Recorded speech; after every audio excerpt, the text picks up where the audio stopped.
Welcome back to the Y.E.S Fitness Longevity Podcast, where we give you insight on how to get fit, feel younger, and live better. I'm Chris from down here at Y.E.S Fitness, and thanks for tuning in. My guest that was lined up for today had to cancel at the last minute, so I'm going to kind of just run off the seat of my pants here a little bit. I don't have a huge podcast prepared, so what we're going to do is we're going to make this our Y.E.S Fitness Podcast Exercise Myths number 2. We had done a myths podcast way back, I think in episode number 1, and today we're going to do our second myth podcast. So as we go along here, if you have a myth or a question, post it right up on Facebook, and I'll certainly do my best to give you some insight on that. So here we go. The first myth that's out there is that you need to change your exercise routine often, maybe even as often as every time you go to the gym. And there are some very famous disc programs out there that tell you that to make the body get gains, and the basis of the program is exercise changing all the time, or muscle confusion. I did a strategy session last night with a client. The strategy session is when we bring someone on board and we find out about them and they find out about us to decide whether they want to join or not. And during that strategy session, the topic of muscle confusion came up. Don't you change your exercises often to keep the muscles guessing so they don't get bored with what you're doing? Well, the first thought is that no, we don't change our muscles, or our exercises often. The muscles don't have a brain. They can't think. So how are they going to get bored, or how are they going to get confused? Muscles are muscles. They don't have brains. So you can't really get something bored or confused if it doesn't have a brain. You could get bored or confused, but your muscles can't get bored or confused. And if you get bored, you're no longer going to make gains because you're not going to push yourself. And if you get confused, you're likely to hurt yourself. If you're doing exercises that are new to you all the time, you're not going to be able to perform them well, and you're not going to be able to perform them correctly, and you're more likely to hurt yourself, and you're not going to make the gains that you want to make. For your body to improve or get better, it needs to see a workout 3 to 6 times. You need to see those exercises 3 times before you can start thinking about changing them. If you change those exercises less than 3 times, how are you going to get better at it? And if you go past 6 or 7 times, you're going to start to get bored. You're going to know what's coming. Oh yeah, I'm going to do that again today. So you just kind of lollygag through. You don't really push yourself. So the repetition range, or I should say the workout range that we like to focus on, is we try to change the workouts every 3 to 6 workouts, depending upon your progress. Because you have a program that's written and designed specifically for you, and you get to 4 or 5 workouts and you're not making any more change, you're not lifting a little bit heavier, it's not hard enough for you, yeah, we definitely need to change it. If we get to 3 workouts and we don't see anything changing, then we know it's time to change, because you're going to start to get bored. So we don't want boredom to be determined just because we think the muscles are going to get confused. We want the boredom in your mind to make sure that doesn't happen, so you don't get bored while doing your workout. Statistics will show that when someone comes to the training facility and they know what they're going to do, they know what to expect, they have an idea what their workout is going to be, they're actually going to perform better. They're actually going to perform better because of that familiarity. Oh, I can't say it today. Because they're familiar with what they're going to do. If they come to the gym and they don't know what they're going to do, if it changes every single time, if they have to look up on the whiteboard to figure out what they're going to do, how are they going to be able to perform well? Because they have to think about it. They don't know what weights they need to use. They don't know what exercises come next. So that familiarity of 3 to 6 workouts is important for you to get better. Why do you want to do a workout that you're never going to get better at? Why are you going to do exercises you're not going to get better at? Because you're not going to confuse the muscles. Muscles can't be confused. Do a workout that you can perform and get better at. So if you are doing a squat motion and you do a lousy squat on Monday, but then we don't squat again for 2 weeks because we got to change the exercises all the time, how are you ever going to get better at a squat? You need to learn to groove that pattern. You need to do it over and over again so you get better at it. Once you get better at it, we need to change what you do. The reason for change is for your body to adapt. Changing exercises is not the most efficient way to force your body to adapt. Changing repetition ranges is. So, for example, if I'm going to do a flat bench press, okay, and I decide, well, it's been a workout or two, I'm now going to change it to an incline bench press. So I'm going to change it up so my body doesn't get used to what I'm doing. So now I'm going to change it to a decline press. And now next workout, I'm going to change it to a dumbbell press. And next workout, I'm going to change it to an alternating dumbbell press. How are you ever going to know how much weight to use? Because you're changing all the time. And how is your body ever going to get better at it? Because it's changing all the time. So if you were to do that, you're never going to get better at those exercises. And your body's not going to change if you're always staying in a 10 repetition range. So I'm going to do 10 reps, but now I'm going to do it on a dumbbell press. And now next 10 reps, I'm going to do it on an alternating dumbbell press. And next workout, I'm going to do a bench press with 10 reps.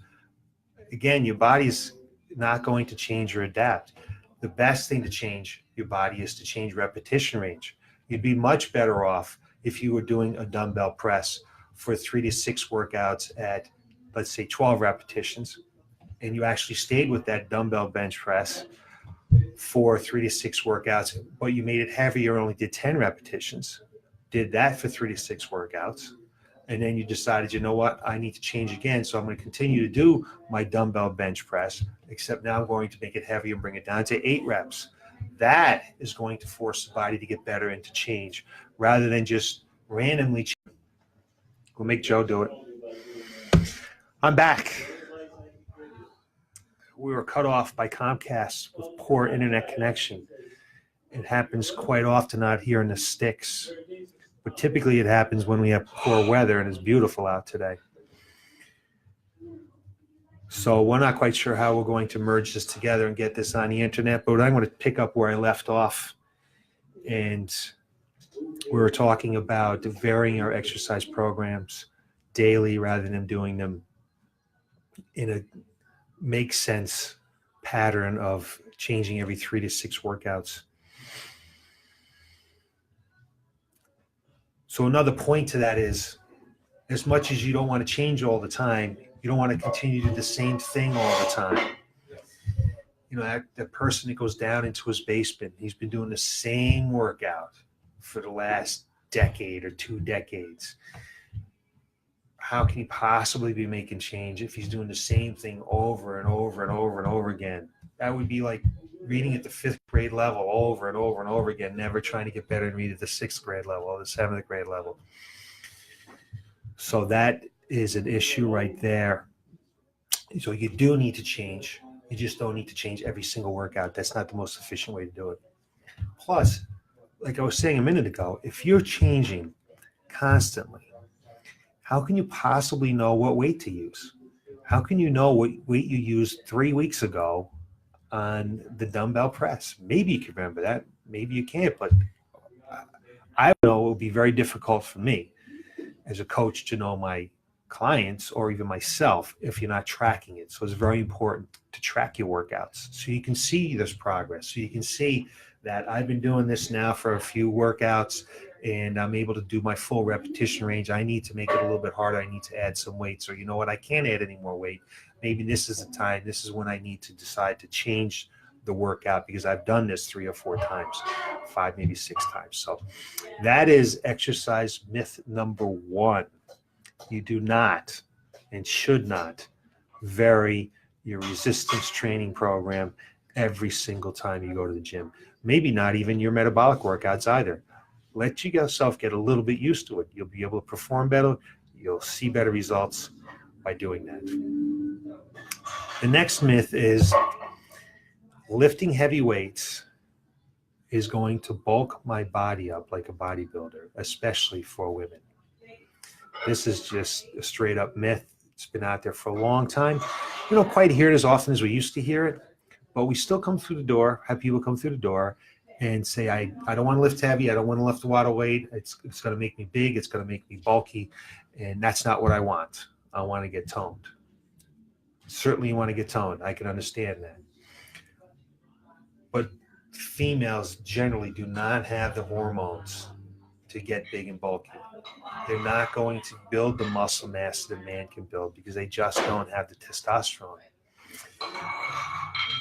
Sure, there are always outliers out there that maybe have more of a propensity to get larger than another person or another woman. But generally speaking, the majority of women, if they lift heavy weights or if they lift weights, are not going to get big and they're not going to get bulky.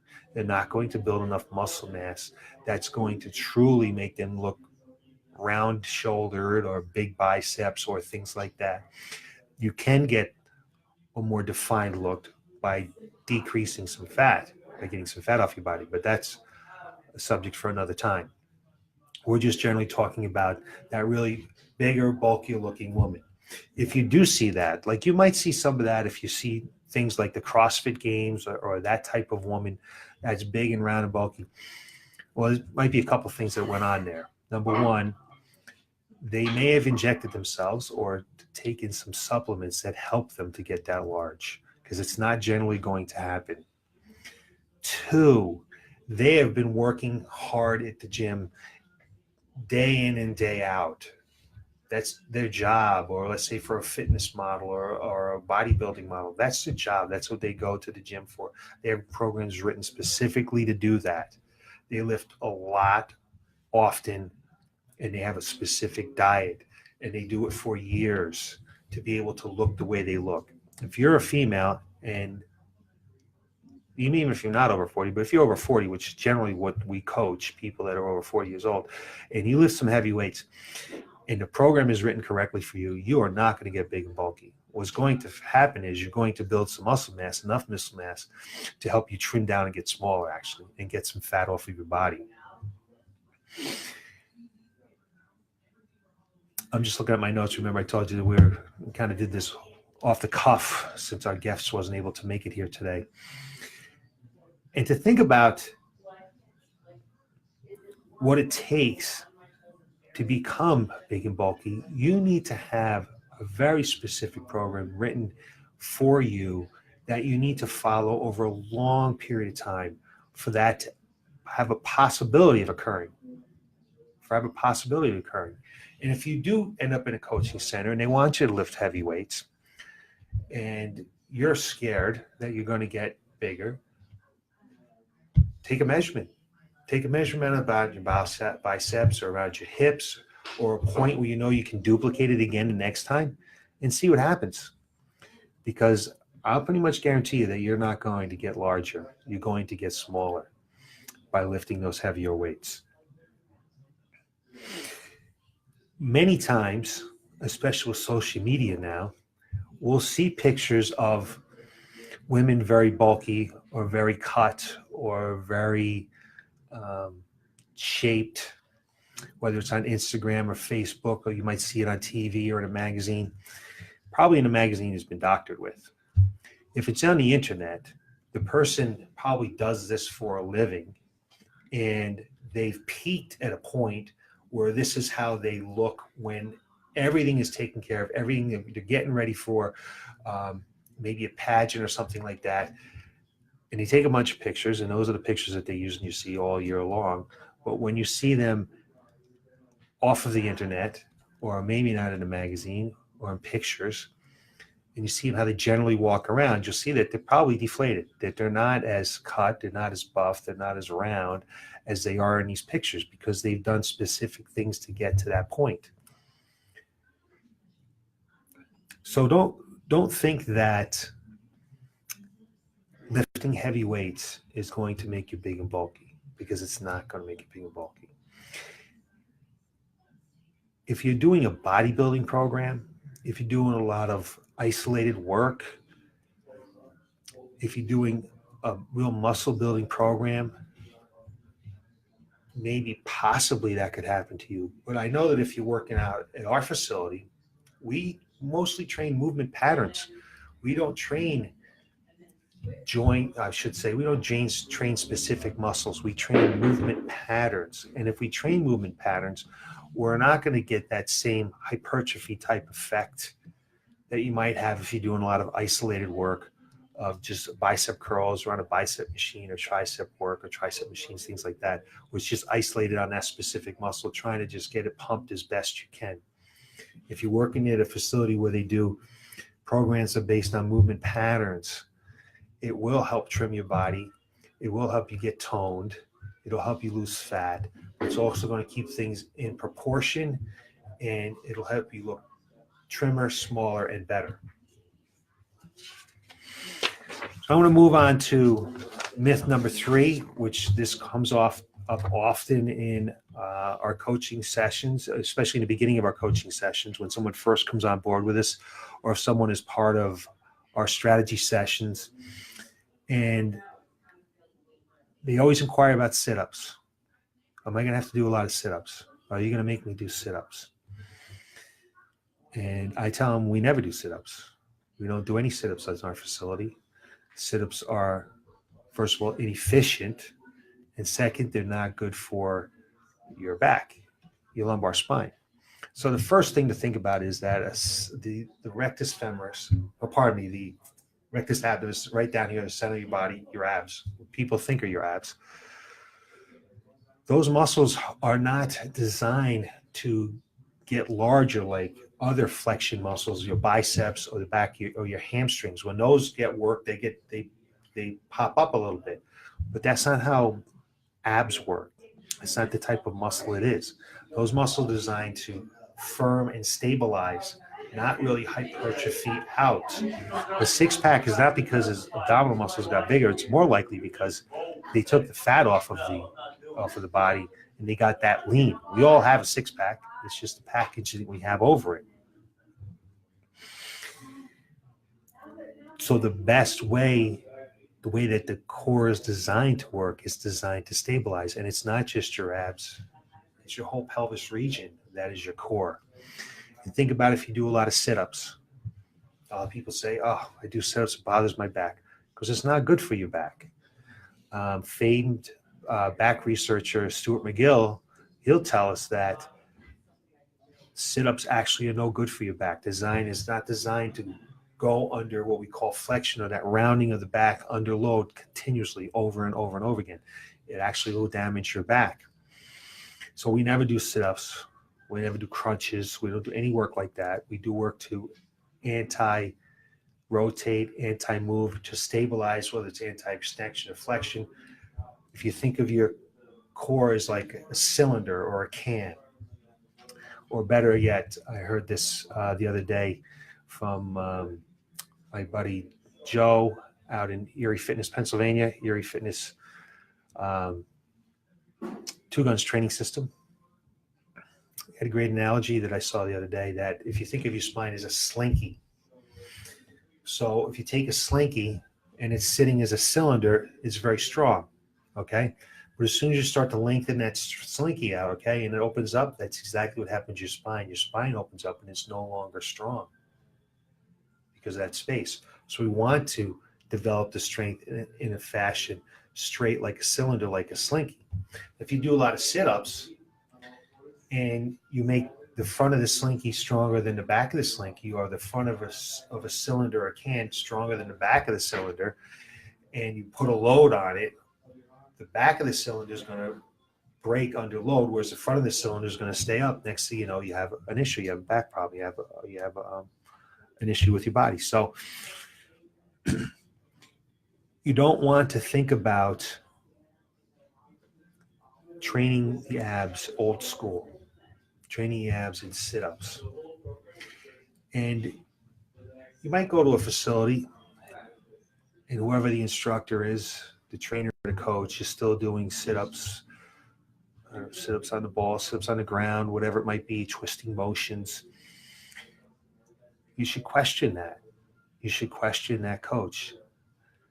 And even if they've been in the business for 10 years, 20 years, they've been teaching for a long time, what have they done to stay current with the most current research?